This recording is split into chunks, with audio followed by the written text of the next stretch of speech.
just different things like that can kind of be a symbol of how you put yourself into sort of a game or a challenging situation and see how you can win through that. And that's sort of a metaphor for winning for your life as well. Hi everyone, this is Cherry Enchantress, and this is your daily dust for October 1st. Can you believe it?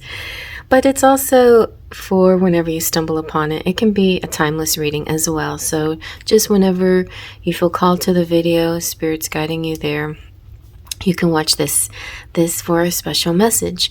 But of course, if you follow me, thank you so much for following me and watching me on a daily basis as well. And here we have the Tarot of Inspiration for today. It inspired me in lots of ways. One of the things I like about it, though, is that it is borderless. So I've been on a little bit of my favorite borderless tarot decks kick here, and I should do a whole video on that. What are my favorite borderless decks? This one has just a little border on the bottom for the wording, which I find fine, makes sense, so you can read it easy. But some borderless don't do that, which are good to me too. And there you go. It's this nice backing, an artistic Pre-Raphaelite design on the back, and it is an inspiration for my deck, which I created, the Enchanted Romance deck, using Pre-Raphaelite art. All right, let's shuffle this and see what we get.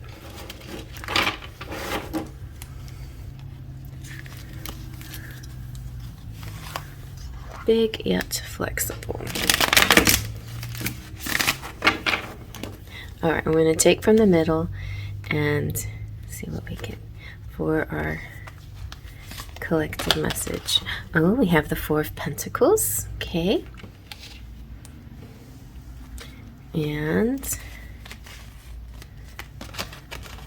the Seven of Cups. And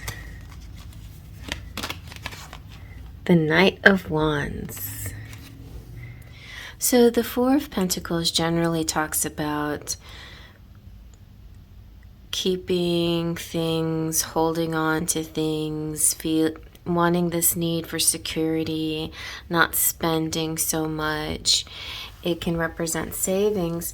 And then I think a really good word could be thrift, like thrift shopping or something like that, or making a little stretch a long way.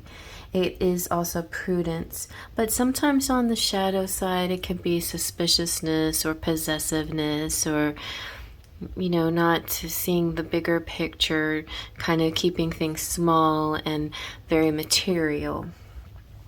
So sometimes it can feel a little like a person might be insecure, or could represent like lack mentality with money things.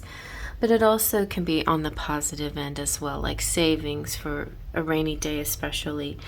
In this image, though, I don't see this is a miserly type of person. I just feel like this is somebody who's pretty average.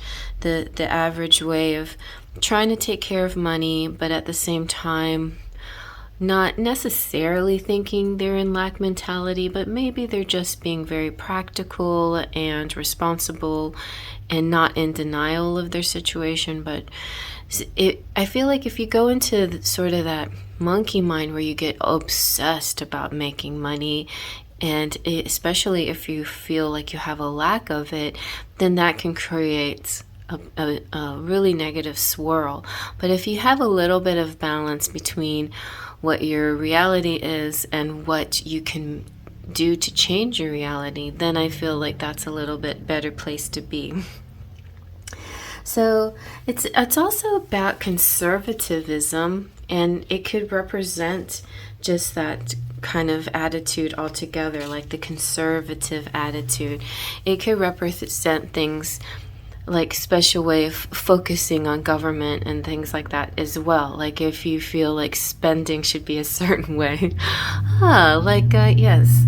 So it could also represent the old-fashioned way, and also bureaucracy and just having kind of a fixed idea about how things should work and how things should run.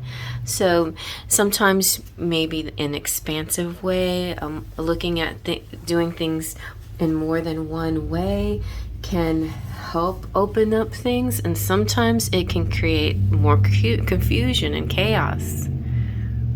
The Seven of Cups represents this kind of multiple choice situation, like so many directions you can go in.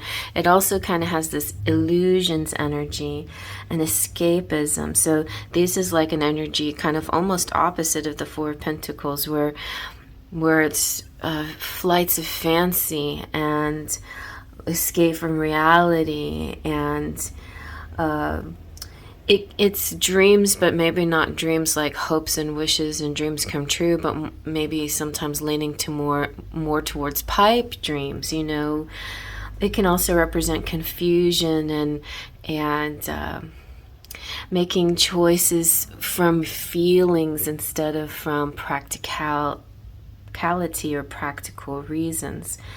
So sometimes your thoughts and your desires can be a little bit confused here.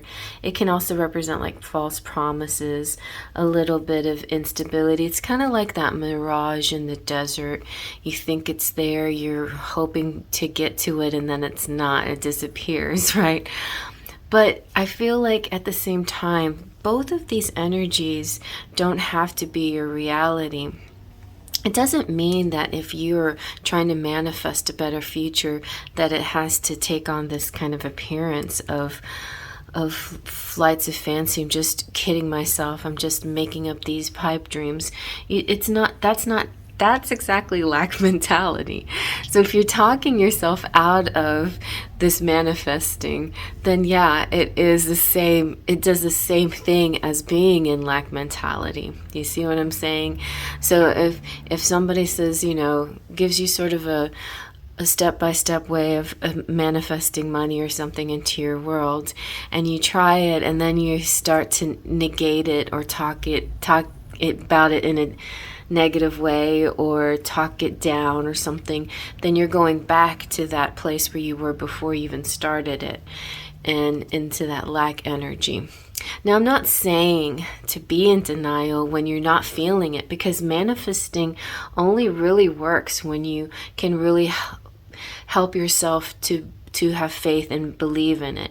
When you can feel that energy in your gut, the same way, if you just chose a moment in your life where something really lucky happened, you found a $20 bill or something like that on the street. How did that make you feel? It made you feel like surprised, happy, kind of blessed, lucky. You felt, wow, like maybe God's smiling at me or something like that. Some of those feelings. So whenever you're manifesting using these laws of attraction, these rituals and things like that, they're suggesting that you tap into that energy too. You can't just sit back and say, oh, I'm manifesting money. You have to really wrap your mind around the sensation of actually winning, or the sensation of actually having a lot, or the sensation of feeling carefree and free of debt or free of worries or whatever, because that there's been times in your life where you felt that way. So just use that as a way to remember that feeling and tap into that. Now I know it's not that easy, and that's what you just have to keep practicing, that even despite what your worldview seems like at this time. It's a little bit of balance, but if you can't, and don't force this too hard, because when you force these kinds of manifesting situations, then it doesn't become manifesting anymore. It becomes a chore, and when it becomes a chore, it's not happy, and then you're not attracting anything. So what's sometimes the best thing to do in these circumstances, just do something else that you really love. Doing things that you like, and doing things that you're successful at, or doing things that give you joy and pleasure, sustains that joyful and pleasureful energy, and that's the energy that you want in order to attract and manifest. So keep trying those kinds of things. It you may fall into doubt sometimes, and it happens, and you may feel like you're making bad choices, and sometimes we do, you know. Sometimes we just want to escape problems by going into fantasy places, and sure, that happens sometimes. I feel like, though, I don't completely agree on escapism, but every once in a while, I feel like doing another thing for the pleasure of it, for the joy of what it brings you, for uplifting your mood, or helping you feel achievements in some other area of your life is not such a bad thing, you know. Playing games, reading books, even watching movies and things like that, I think are ways to kind of elevate yourself a little bit in a moment where, especially like listening to music, when you're so bogged down with this lack energy in your mind. If you feel so bogged down about it, then sometimes you do kind of have to escape it. And also, I'm getting kind of another message here because of Halloween coming up. You might like to try a different Halloween things like the escape room, you know, because it can really teach you something, like you having to use like problem solving ways to get out of a situation can kind of teach you something about yourself that you may not have discovered that you even had within you, you know. So like these little like challenges that are games can be helpful when you're dealing with challenges that's real life, you know. And if you can achieve and win in a game, then I think that's telling you something, that you have the capacity to win at life too whenever these challenges come up for you. The Knight of Wands represents courage, you know, and energy and dynamism and enthusiasm and passion and this thrust forward and this being an individual. This is for a thirst for something new, and this could be a competition, so it could very well be some kind of sport or game or something that you're doing. I feel like for a lot of people it could be the escapism that like video games brings you, or you know, other types of games like that, just little challenges, mini things that you do. You know, these mundane daily readings don't have to be something always so earth-shattering. It can be just the simple chores and things that you do during the day. And another thing you can do is just chores. If you can accomplish cleaning things, or finish, like if you're working on your car or something like that, and you're good at it, and you figured it out, and you fixed it, that's a sense of accomplishment that's gonna stick with you, that energy right there. If you got a job that you feel very proud of, and you're doing a good job at your work, and your boss pats you on the back or something like that, then just that is sometimes more valuable than money that goes behind your work. Although, you know, it is nice to have the money too. So just find the joy in those kinds of things. I'm also picking up on jousting. I don't know, I just saw jousting in my head, and there's going to be lots of fairs and festivals coming out, and maybe there's some kind of sport like that you can watch, a jousting match.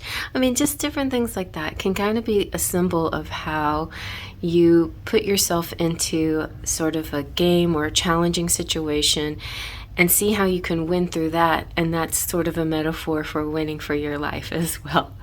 And I hope you like that. Faith, Trust, and Pixie Dust.